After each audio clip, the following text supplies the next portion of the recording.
नमस्कार, मैं हूं श्रुति श्रीवास्तव और आप देख रहे हैं हमारी खास पेशकश खबर में दम है।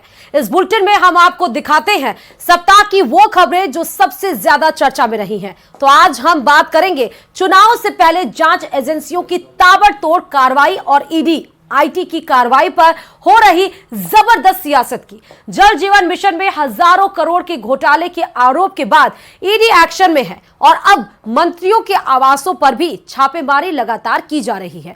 वहीं इस बार प्रदेश में पार्टियां नहीं, ईडी चुनाव नैरेटिव तैयार कर रही है। ये हम क्यों कह रहे हैं, इस पर भी हमने एक रिपोर्ट तैयार की है, वो भी दिखाएंगे। तो बने रहिए हमारे साथ और शुरू करते हैं खबर में दम है।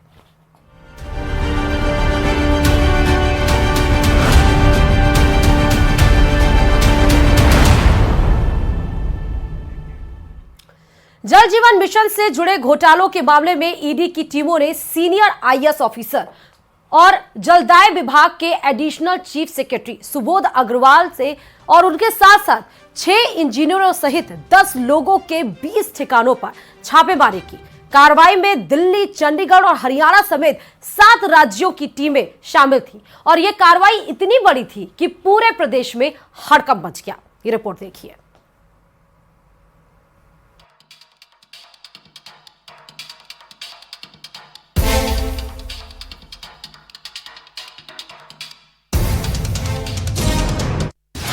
जल जीवन मिशन घोटाले में ईडी की रेड।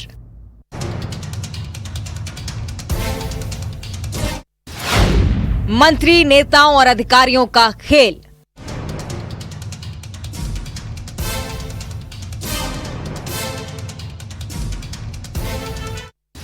आईएएस सुबोध अग्रवाल के ठिकानों पर छापेमारी।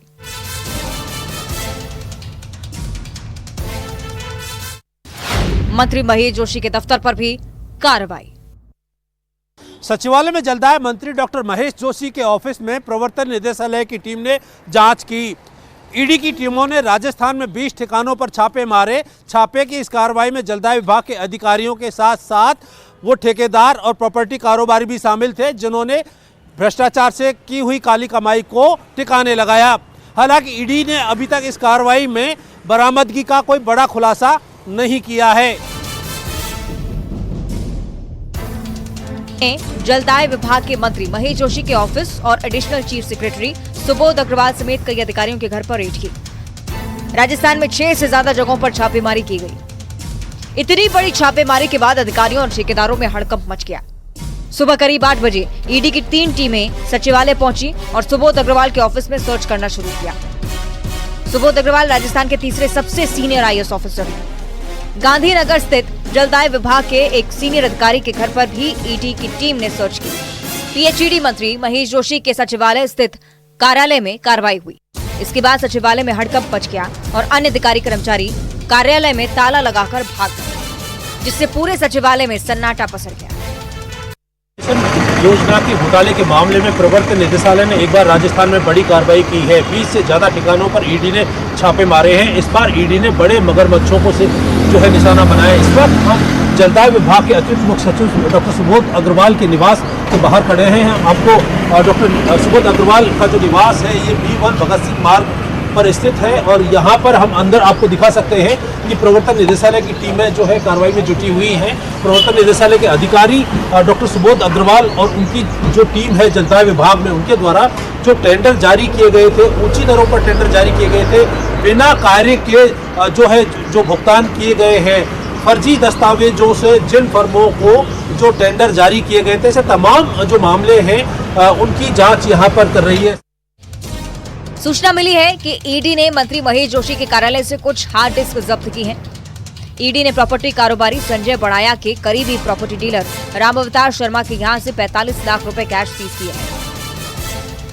ठेकेदार पदम चंद जैन और अन्य के बैंक खाते से 1,75,00,000 रुपए सीज किए गए। इसके अलावा विभाग से जुड़े chief engineer KD Gupta, engineer Dinesh Goyal, XEN Sanjay Agarwal के ऑफिस सहित अन्य ठिकानों पर भी छापेमार कार्रवाई की गई। लेकिन इतनी बड़ी कार्रवाई के पीछे हजारों करोड़ों के सबसे बड़े घोटाले का आरोप है, जो बीजेपी सांसद करोड़ी लाल मीणा ने लगाया है।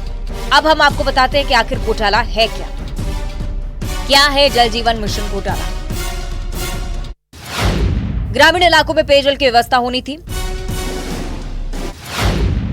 राज्य केंद्र सरकार को 50-50% खर्च करना था।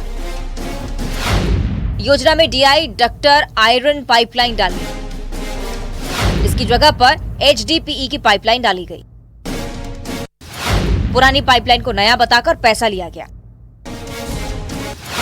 कई किलोमीटर तक आज भी लाइन नहीं डली है। ठेकेदारों ने अधिकारियों से मिलकर पैसे उठा लिए। ठेकेदार पदमचंद जैन हरियाणा से चोरी के पाइप लाया। चोरी के पाइप को नया बताकर करोड़ों रुपए उठा लिए। पदमचंद ने फर्जी कंपनी के सर्टिफिकेट लगाकर टेंडर लिया।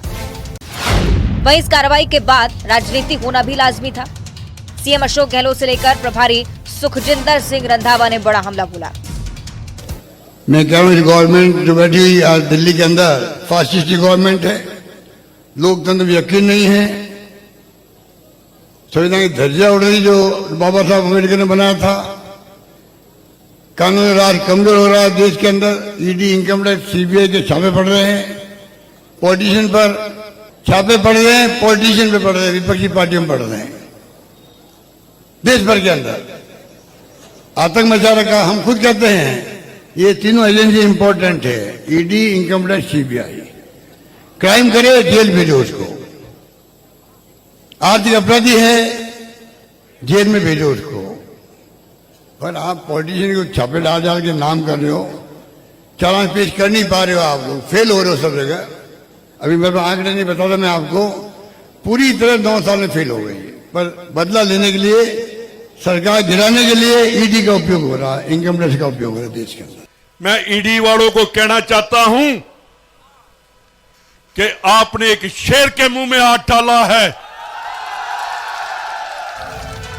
सांसद करौड़ीलाल मीणा जून महीने में जल जीवन मिशन में 20,000 करोड़ रुपए के घोटाले का आरोप लगाया था और ऐसे में कांग्रेस भले ही ईडी के एक्शन को बदले की राजनीति से जोड़ रही हो, लेकिन केंद्रीय मंत्री और राजस्थान में बीजेपी के मैनिफेस्टो कमेटी के अध्यक्ष अर्जुन मेघवाल का कहना है कि जो भ्रष्टाचार करेगा उसके खिलाफ ईडी कार्रवाई करेगी। तरफ बीजेपी के पूर्व राज्यसभा सांसद राम कुमार वर्मा ने भी जेजेएम घोटाले के बहाने कांग्रेस को घेरा है। कोई भ्रष्टाचार करेगा तो ईडी कार्रवाई करेगी, सीबीआई कार्रवाई करेगी। अगर उन्होंने कोई गड़बड़ नहीं की है तो डर किस चीज का है? और वो ईडी के लिए आगे सब करते हैं, कोई संवैधानिक के लिए शोभा नहीं देता। देखिए कि ये लग रहा था कि जिस तरह का ईडी पीएचडी डिपार्टमेंट के अंदर जितने घपले और जल जीवन मिशन में हुआ था, तो पहले भी इनके अधिकारी जो थे पीएचडी वाले पकड़े गए थे और उसके बाद में अब तो इनका जो आईएएस है वो भी उसमें आ गए हैं। तो मैं समझता हूँ कि इन्होंने जनता के साथ, राजस्थान की जनता के साथ में जो बेहाल की है, तो इनके ऊपर निश्चित संरक्षण है। इसमें मंत्री इन्वॉल्व है, इनके मुख्यमंत्री इन्वॉल्व है, सब लोग इन्वॉल्व है। फिलहाल सूत्रों की माने तो 70,000 करोड़ के जल जीवन मिशन में करीब 40,000 करोड़ के प्रोजेक्ट और स्कीम टेंडर में अधिकांश मैनेज थे। अधिकांश मामलों में अफसरों ने क्वालिटी कंट्रोल की जांच किए बिना ही 18,800 करोड़ के रुपए का भुगतान कर दिया और इन सभी पर अब ईडी की नजर है। कैमरा पर्सन दिलीप चेची के साथ राकेश शर्मा, न्यूज 18 राजस्थान, जयपुर। और इस बार प्रदेश में पार्टियां नहीं, ईडी चुनावी नैरेटिव तैयार कर रही है। चुनाव से पहले प्रदेश में ईडी के एक्शन से सियासी हलचलें बढ़ी हुई हैं। सत्ताधारी पार्टी के संगठन के प्रदेश मुखिया के वहां ईडी छापे और प्रदेश के मुखिया के बेटे को समन मिलने के बाद सियासत और भी ज्यादा तेज हो गई। जांच एजेंसियों के रडार पर अभी भी कई नेता बताए जा रहे हैं, लेकिन छापों की टाइमिंग सबसे ज्यादा अहम है, इसलिए आगे भी बहुत कुछ बाकी है बताया जा रहा है। देखिए ये रिपोर्ट। चुनाव से पहले जांच एजेंसियों की कार्रवाई, छापों ने बढ़ाई दिग्गजों की टेंशन, डोटासरा के बेटों को ईडी का समन, वैभव गहलोत से होगी पूछताछ। सचिवालय में जल्द आए मंत्री डॉक्टर महेश जोशी के ऑफिस में प्रवर्तन निदेशालय की टीम ने जांच की। ईडी की टीमों ने राजस्थान में 20 ठिकानों पर छापे मारे। छापे की इस कार्रवाई में जलदाय विभाग के अधिकारियों के साथ साथ वो ठेकेदार और प्रॉपर्टी कारोबारी भी शामिल थे जिन्होंने भ्रष्टाचार से की हुई काली कमाई को ठिकाने लगाया। हालांकि ईडी ने अभी तक इस कार्रवाई में बरामदगी का कोई बड़ा खुलासा नहीं किया है। राजस्थान विधानसभा चुनाव से पहले प्रदेश में ईडी की कार्रवाई ने सियासी भूचाल ला दिया है। पेपर लीक मामले में ईडी ने कांग्रेस प्रदेश अध्यक्ष गोविंद सिंह डोटासरा और कांग्रेस प्रत्याशी प्रकाश हुड्डा समेत उनके कई करीबियों के ठिकानों पर ताबड़तोड़ छापेमार कार्रवाई के बाद डोटासरा के अब दोनों बेटों को समन भेज दिया है और पूछताछ के लिए बुलाया गया है। ईडी ने अभिलाष को 7 नवंबर और अविनाश को 8 नवंबर को दिल्ली स्थित मुख्यालय में तलब किया है। दरअसल गोविंद सिंह डोटासरा के शिक्षा मंत्री रहते हुए भर्ती परीक्षाओं के पेपर आउट मामले को लेकर ईडी ने उनके जयपुर और सीकर स्थित ठिकानों पर छापेमार कार्रवाई की थी। इससे पहले ईडी ने सीकर स्थित कलाम कोचिंग सेंटर पर भी छापेमारी की थी। सूत्रों की माने तो ईडी की कार्रवाई कलाम कोचिंग सेंटर के संचालकों के ठिकानों से बरामद दस्तावेजों के आधार पर हुई है। बताया जा रहा है कि डोटासरा के बेटे उस कोचिंग सेंटर के संचालक मंडल में शामिल हैं। हालांकि गोविंद सिंह डोटासरा सार्वजनिक रूप से ये कह चुके हैं कि कलाम कोचिंग सेंटर से उनका या उनके परिवार के किसी सदस्य का कोई लेना देना नहीं है। वहीं से लेकर सुखजिंदर सिंह रंधावा ने बीजेपी पर हमला बोलते हुए कहा है कि जितनी ज्यादा पूछताछ करोगे उतनी ज्यादा वोटों से जीतेंगे। इनके दोनों बेटे ईडी ने 6 और 7 को बुलाए हैं। 7 और 8 मैं कहता हूं कि 7 और 8 चाहे 8 और 80 कर लो, ये हमारा शेर। जितनी डेट को बुलाओगे, अगर 7 को बुलाओगे तो लक्ष्मणगढ़ वाले उनको 70,000 वोट पर जिताकर भेजेंगे। 8 को दूसरा बेटा जाएगा, एक दिन के बाद 10,000 और वोट बढ़ेगी, 80,000 पर जाएंगे। चुनावी मौसम में कांग्रेस नेताओं पर ईडी की छापेमारी के बीच ईडी ने सीएम गहलोत के बेटे वैभव गहलोत को भी 12 साल पुराने फेमा के एक मामले में पूछताछ के लिए समन भेजकर बुला लिया और पूरे दिन वैभव गहलोत से पूछताछ होती रही। इतना ही नहीं, वैभव गहलोत से पूछताछ के बाद ईडी ने 16 को फिर पूछताछ के लिए बुला लिया। और जिस तरह से आप देख रहे हैं, जिस तरह लंबी पूछताछ इन्होंने करी है और मैंने मेरी तरफ से जो भी जवाब देने थे इनको दिए हैं, लिखित में भी दिए हैं, लिखित में मांगे गए थे। और आप सब जानते हैं कि जिस तरीके से इन्होंने कई पुराने मामले हैं और इन मामलों में पहले भी हम कई बार जवाब दे चुके हैं, मगर फिर ये अब इन्हीं चीज़ों को लेके वापस हमसे आज बुलाया है और वापस इतनी नियर डेट दी है जिसमें मैंने रिक्वेस्ट करी थी कि आप चुनाव संपन्न हो जाने दीजिए, उसके बाद मुझे बुलाएं, मगर इन्होंने अभी इस चीज़ को नहीं माना है। 16 तारीख की डेट दी है। वहीं सीएम गहलोत ने इसको राजनीति से प्रेरित बताया और नोटिस में कोई दम नहीं होने की बात कही। और रिक्वेस्ट पेपर करो तो की होगी, जैसे आप मुझे बता रहे हो। मैं तो बाहर निकले हूँ मीटिंग से, उन्होंने रिक्वेस्ट की है कि चुनाव के बाद बुलाओ मुझे, उन्होंने स्वीकार कर दिया होगा तो मैं उस पर क्या कर सकता हूँ। कानून अपना काम करेगा। इतना मैं कह सकता हूँ कि कोई दम नहीं है नोटिस के अंदर। सिंपल नोटिस है, सिंपल इंफॉर्मेशन मांगी गई है। जो कुछ हो रहा है पॉलिटिकल मैसेज आए, पीसी प्रेसिडेंट के छापे पड़ गए हैं, मुख्यमंत्री के सन के ऊपर छापे पड़ गए हैं, उनको बुला लिया गया है, तो पॉलिटिकली कैसे माइलेज लें उस काम को लगे में ईडी वाले। दरअसल वैभव गहलोत की कंपनी पर शेल कंपनी के जरिए 100 करोड़ रुपए मॉरिशस भेजने के आरोप हैं। वैभव गहलोत पर होटल फेयर माउंट में मॉरिशस की शेल कंपनी की ओर से करीब 100 करोड़ के निवेश के आरोप लगे हैं। गहलोत और उनके परिवार के सदस्यों के पैसों को पहले हवाला के जरिए मॉरिशस पहुंचाने का आरोप है और मामले में फेमा के उल्लंघन की जांच करने की मांग की गई थी। राज्यसभा सांसद किरोड़ी लाल मीणा ने ईडी में इसकी शिकायत की थी। फिलहाल सूत्रों की माने तो 70,000 करोड़ के जल जीवन मिशन में करीब 40,000 करोड़ के प्रोजेक्ट और स्कीम टेंडर में अधिकांश मैनेज थे। अधिकांश मामलों में अफसरों ने क्वालिटी कंट्रोल की जांच किए बिना ही 18,800 करोड़ के रुपए का भुगतान कर दिया और इन सभी पर अब ईडी की नजर है। कैमरा पर्सन दिलीप चेची के साथ राकेश शर्मा, न्यूज 18 राजस्थान, जयपुर। और अब बारी है बगावती सुर की। दरअसल प्रदेश में बगावत बीजेपी और कांग्रेस दोनों ही पार्टियों को बहुत ज्यादा ही भारी पड़ सकती है।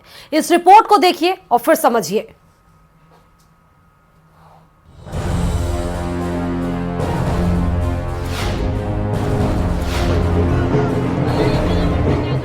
बगावत पर कैसे लगे लगाम?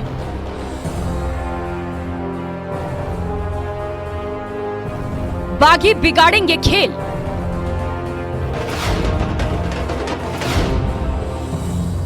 सत्ता का मंसूबा क्या हो जाएगा फेल? बागी बिगाड़ेंगे खेल।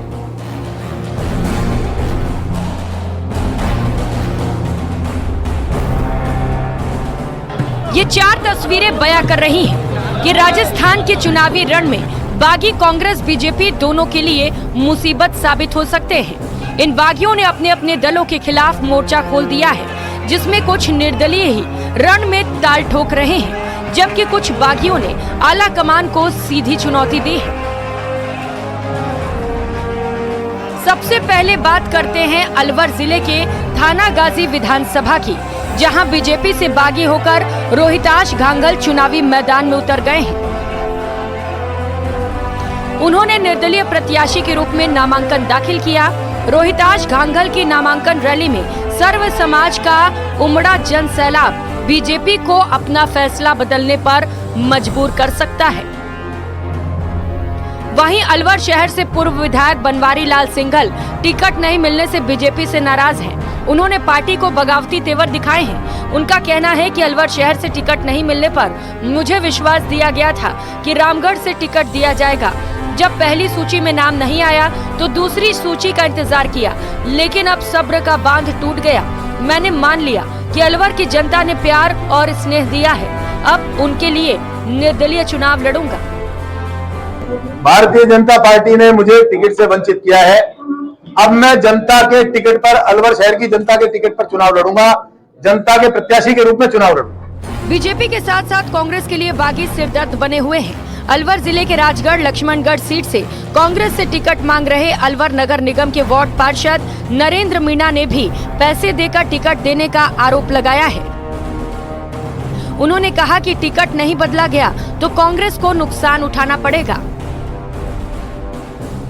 देखो ऐसा है, मैंने सीधा इसलिए आरोप लगाया है कि जिस तरह से मैंने कांग्रेस पार्टी में रह के काम किया, कांग्रेस पार्टी से जुड़ा हूँ, उसकी निष्ठा से मैं चाहता हूँ कि कांग्रेस कार्यकर्ता को ही वहाँ सम्मान मिले। कांग्रेस के कार्यकर्ता के रूप में जो भी है वहाँ चुनाव लड़े, उसी को आधार बनाकर मेरे साथ जो घटना घटी, मेरे साथ जो राजनीतिक व्यवस्था से जो यहाँ कार्य किया गया, उसको लेके मैं जिलाध्यक्ष का, इसलिए कि जिलाध्यक्ष को मैं पूर्व में बता भी चुका था और जिलाध्यक्ष को मैंने ध्यान में भी लाया, उसके बाद भी ये सारी चीज़ें आई।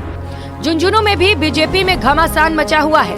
टिकट कटने से नाराज बीजेपी नेता राजेंद्र भांबू ने दल बदल के साथ निर्दलीय प्रत्याशी के रूप में अपना नामांकन दाखिल किया।